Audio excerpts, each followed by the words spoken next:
दोस्तों, तैयार हो जाइए क्योंकि आपके फेवरेट शो पति ब्रह्मचारी की कहानी में अब आने वाला है बहुत बड़ा धमाका। अब कहानी एक ऐसे मोड़ पर पहुंच गई है जहां भावनाएं, रिश्ते और साजिशें सब कुछ एक साथ टकराने वाले हैं। अब तक आप देख चुके हैं कि सूरज और ईशा के बीच गलतफहमियों की गहरी दीवार खड़ी हो चुकी थी। दोनों एक दूसरे से बात तक नहीं कर रहे थे, लेकिन अब कहानी में आने वाला है वह पल जो दर्शकों के दिल को छू जाएगा, क्योंकि अब सूरज और ईशा आखिरकार आमने सामने बैठकर अपने सारे मतभेद मिटाने का फैसला करेंगे। दोनों के बीच की बातचीत धीरे धीरे भावनाओं में बदल जाएगी और वहीं से शुरू होगी उनकी नई कहानी, एक नई शुरुआत की। वहीं दूसरी ओर ईशा की जिंदगी में अब एक और बड़ी चिंता सिर उठा रही है, उसकी मां का लापता होना। ईशा बेचैनी से अपनी मां की तलाश कर रही है, लेकिन उसे कोई सुराग नहीं मिल रहा। वह मंदिर जाती है, आंखों में आंसू लिए भगवान से प्रार्थना करती है कि उसकी मां सकुशल लौट आए। वह कहती है, हे भगवान, बस मेरी मां को सुरक्षित मेरे पास लौटा दो, बाकी सब मैं संभाल लूंगी। वहीं उसी समय दूर कहीं सूरज भी मन ही मन एक वादा कर रहा होता है कि वह इस बार सब ठीक करेगा। वह खुद से कहता है, मैं ईशा को हर दर्द से दूर रखूंगा। इस बार कोई साजिश हमारे बीच नहीं आएगी।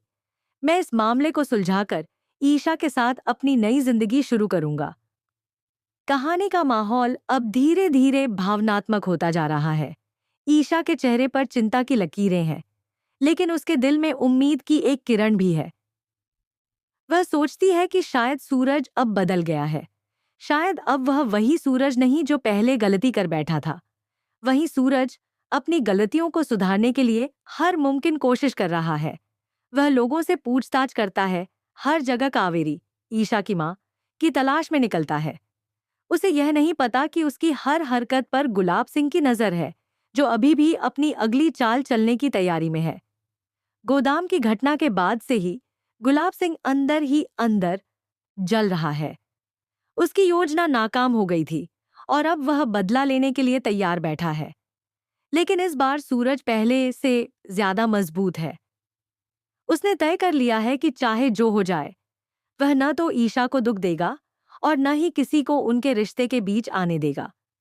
जैसे जैसे रात गहराती है, सूरज कावेरी की तलाश में निकल पड़ता है। उधर ईशा भी अपनी मां के लिए पूजा कर रही होती है, दीपक जलाए हुए। उसकी आंखों से आंसू गिरते हैं, लेकिन उसके होंठों पर सिर्फ एक नाम, मां। इसी बीच कहानी में आता है एक अप्रत्याशित मोड़।